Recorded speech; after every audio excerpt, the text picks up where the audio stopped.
Good morning and welcome back to Margin. This morning we wanted to talk about you being stressed out, anxious, depressed, disengaged, or burnt out. So let's jump right into it.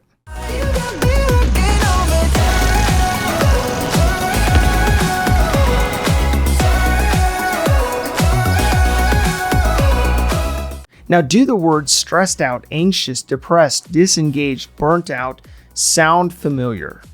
Do they sound familiar to you? Do they sound familiar to what you are encountering today? Well, if they do, you're not alone and you're in very good company. So according to the American Psychological Association, in an article called Stress in America 2020, a national mental health crisis, it stated that when discussing the state of American stress was that the one important underpinning of this stress was related to the economy. Now, more than 6 in 10 adults, or 63%, say that this is a significant source of stress. Now, this is significantly higher than the proportion who said the same thing in 2019, which was 46%. And is nearing levels reported during the Great Recession of 2008 at 69%. So the article went on to communicate that stress based on household incomes of under $50,000 per year, that 73% reported money being a significant source of stress, while the household incomes above $50,000 per year reported 59%. Now, this meaning that close to 3/4 of Americans are carrying significant stress around the topic of money. Now, in an article by Mental Health America discussing the growing crisis in America, their research found that the number of people looking for help with anxiety and depression has skyrocketed, noting that from January through September of last year, that over 315,000 people took the anxiety screen, a 93% increase over the prior year, and 534,000 people took the depression screen. Now, that was a 62% increase over the prior year. So this information was based on their database, and it continues to state that over 8 in 10 people who took a depression screen scored for symptoms of moderate to severe depression. Now, the research found that the age group struggling most with anxiety and depression was ages 11 through 17. So that makes sense, unfortunately, because of all the schools that were closed and the inability to socialize and so on and so forth. And life was basically turned on its head for that age group, especially based on everything they knew. Now, people screening at risk for mental health conditions are struggling most with loneliness or isolation. So looking at employee engagement in an article by SMARP called 8 Employee Engagement Statistics You Need to Know in 2020, this article found that organizations define employee engagement very differently, and they provided 4 different examples of how this may be defined. So Quantum Workplace defines employee engagement as the strength of the mental and emotional connection employees feel toward their places of work.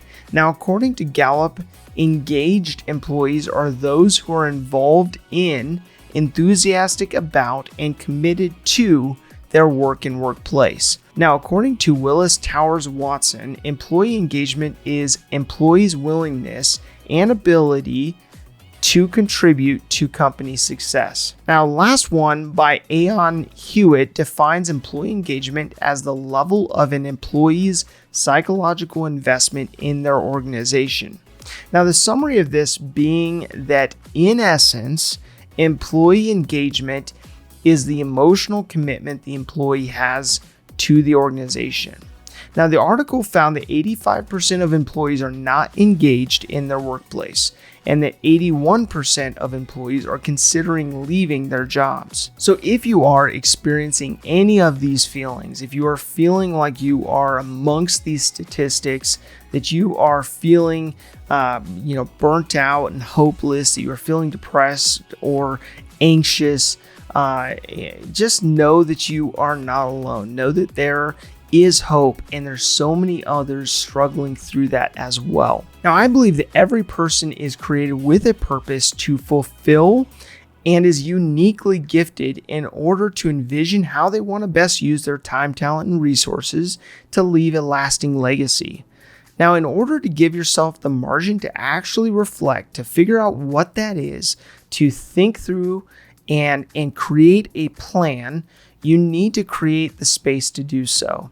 Now, having this space will allow you to slow down and think, to actually process, to actually filter, and to actually produce solutions to reduce your stress, to talk through the challenges you're faced with, and to figure out where you can be engaged and what really makes you come alive. And if that isn't the job that you are at right now, figuring out what it looks like to move into a profession or move into a different job that allows you to come alive. Now, my call to action today is to establish that space, that time, that intentionality to really reflect on the gifts you've been given and how you can use those gifts in order to apply your time and resources to make a difference that's much greater than yourself.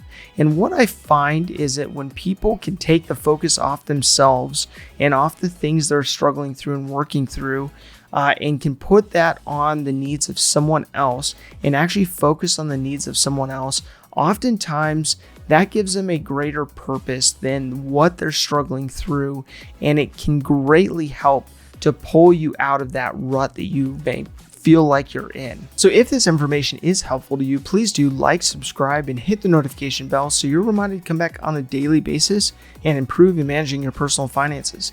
Thank you for your time, enjoy your day, and we'll see you back here tomorrow.